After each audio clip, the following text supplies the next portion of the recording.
Welcome to the Land Your Bet Sports Betting Show. Late night on Friday, getting ahead of Saturday's playoff games as we officially kick off the postseason here on Saturday. 4 games to look at. I'm running through the Magic and the Cavs in this one. Going to be throwing out a video for each of these games as well, so make sure you check those out. Also, jump in the live stream, 2:30 p.m. Eastern on Saturdays. We're going to get ahead of those games. We'll be after the Magic and the Cavs kick off, but we'll be getting some bets in for the next 3 games there as you guys bring your bets. Jump in those comments and we go over them together. Going to have a really great guest on Sunday for that live stream, also 2:30 p.m. Eastern, as they're going to continue to be on the weekends. Also want you to jump into the Discord. Link is in the description of the video. Having a good time getting some really good bets from everybody in there in that NBA discussion channel, and MLB and UFC popping off right now as well. So jump in there. And for now, let's get this Cavs and Magic game going.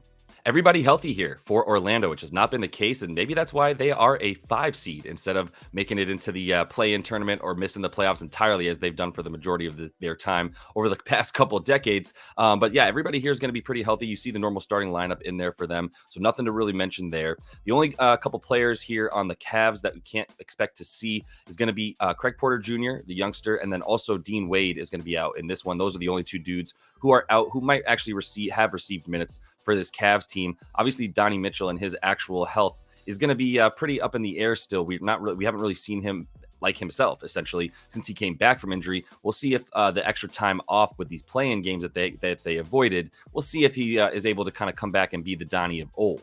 Comparing both these teams on the season stats here, you can see both of them obviously much better at defense, and really the pace here is what you consider as well. Going to be a really, really slow, choppy game. 2 super slow teams that are much better at defending shooting than they are actually shooting further from the basket as well. And I think one of the keys here is going to be that Orlando rebounding. You see them a much better rebounding team here, 4th best in the league.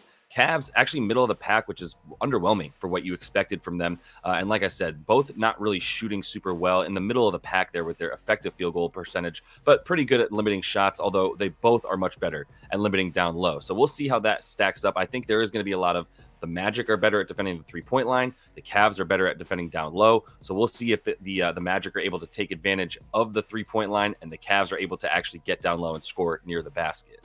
Unfortunately for the Magic, they would much rather get to the basket than they would shoot those 3-pointers, as I mentioned a minute ago. So I think you're going to see them continue to do what they know how to do, which is crash into the lane, get into their into the paint, and really all the way to the rim as much as they can. Number 1 rim frequency in the league, the most drives per game as well for any team in the league. They continue to attack the basket and go forward downhill as much as possible, in part because they don't really have the shooting to kind of hang around with a team like the Cavs, who probably will be relying on some outside shooting in this one. But really, if they can get to the free throw line, I think the 2 keys here are going to be, do the Magic get to the free throw line, and do they turn the ball over? Because if they turn the ball over, you can see right there, 5th highest turnover percentage in the league. And this Cavs team, not amazing at turning turnovers into points, but if they get them, they're going to go. And a lot of those turnovers will happen when guys are driving to the basket and they get met by Evan Mobley, Jared Allen, etc. Right? That's where you see a lot of those turnovers happen for the opponents of the Cavs. But if the Cavs are not able to get those turnovers on those drives and end up fouling more so than they do get actual steals or stops, then this Magic team is going to spend a lot of time at the free throw line and get a lot of easy points, which could lead to some trouble for this Cavs squad. For the Cavs, it's interesting. They're actually a pretty good 3-point shooting team, or at least they do it a lot. I'll say that. They shoot a lot of threes. Even though they want to get to the rim, it's really either rim or threes. And honestly, one of the ways to beat Orlando is a lot of that extended mid-range stuff. They're not very good at limiting mid-range shots in general, but not really too many mid-range shooters for this Cavs team. Don't take a very high percentage of their shots from the mid-range. Mostly going to be above the break threes, as you can see there, or trying to get all the way to the bucket with that rim frequency. So if the above the break stuff is working for the Cavs, then it will be a long day for this Magic team, who will not be able to hit threes nearly as high of a rate as what we're going to see from Cleveland if they're making them. The key here, though, too, I guess we'll call it the second key after really 3-point shooting for the Cavs, is, do the Cavs turn the ball over? Because much more than the Cleveland defense is able to turn turnovers into points, this Magic defense does it impeccably, right? Second best opponent turnover percentage and the second most points off of their opponent's turnovers on the season. This Cavs squad has been pretty reckless with the ball. They're 24th in terms of the opponent's points off of their turnovers. So they're giving up a lot of points by just turning the ball over and being careless with it. If that's going to be the case in this one, it's going to be a long series in general for this Cavs squad. While I have a couple strong leans that I may or may not get in before that early start to this game in terms of the sides and totals, I do have a couple player props in this one that I already hit and gave out in the Discord, and both of them involve the Wagner brothers here. And we're starting with Moritz Wagner. Mo Wagner over 11.5 points and rebounds, minus 112 on DraftKings. And my consideration here is that I do like to see these backup big men or big men that don't necessarily always get a ton of minutes. He's averaging, like, in games with Wendell Carter Jr., that's who WCJ is, he's averaging less than 16 minutes a game, right? So when the starting center is available for this Magic squad, you're not quite seeing as much Mo Wagner.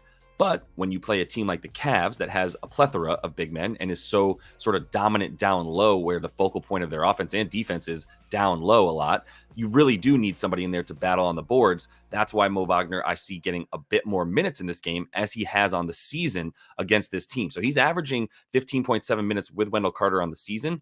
In the games that he played with Wendell Carter Jr. against Cleveland, however, that was twice this season with WCJ, 9.5 rebound chances, 21.5 minutes. So I expect him to be at that 20-minute mark in this for most of the games in this series, where he's a really good stretch big, so he can pull guys like Jarrett Allen from the down low. When he's actually when he's the center, he'll be the stretch big. When he's the 5 on the floor is what I'm trying to say. Same for Wendell Carter Jr., who will also likely be pulling Jarrett Allen from the basket when he's the 5 on the floor.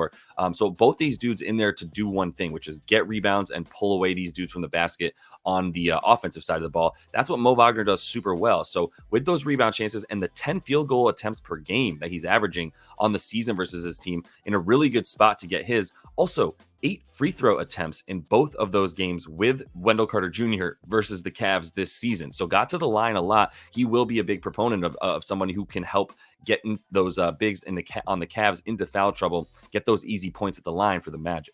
For Franz, however, not as likely. Under 19.5 points for his bro, Franz Wagner here. And really, just Franz is going to be frustrated consistently, as I think he has been all season playing this team. He's gone under in all 4 matchups with the points right here. He did hit 19 one time. That was on 19 shots as well. So even if he's able to get the shots up, they don't appear to be very good looks, right? He's taken about 15.5 in all 4 games this season against the Cavs, and that's in 34 minutes. So I don't know that you give him too much of a bump just because it's the playoffs now. I think 34 to 36 is still a max for him.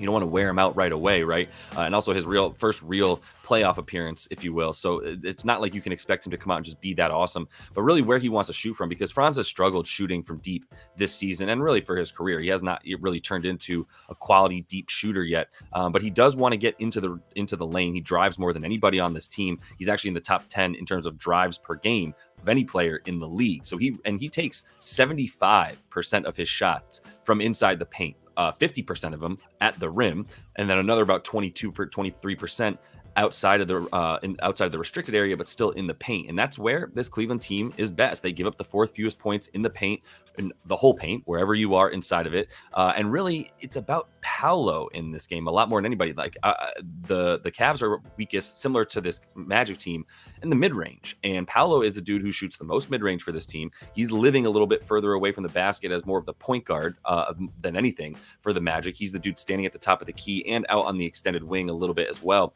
But he likes to play a little further from the basket than Franz. And while he's driving second most on the team and getting a lot of stuff going downhill himself, also gets a ton of free throws, so he'll be looking for those. He does shoot from the weakest parts of this Cavs defense, whereas Franz is really hoping to get all of his stuff off exactly where the Cavs are not giving anything up. So we're going with an under for Franz in his points in this first game of the playoff series for the Cavs and Magic. And that is all the time that I have for you guys in this one. Make sure you do check out, got the Knicks and the Sixers up. Also looking at the other 2 Western Conference games for you. We'll also be on the live stream there, 2:30 p.m. Eastern during that Cavs and Magic game. So we'll see how some of these bets are doing while we talk about the other stuff that we want to put in for the last 3 games on Saturday. Jump into that Discord. Link is in the YouTube. Getting a lot of great bets from everybody in there. So appreciate y'all following along. Until I see you next, happy betting.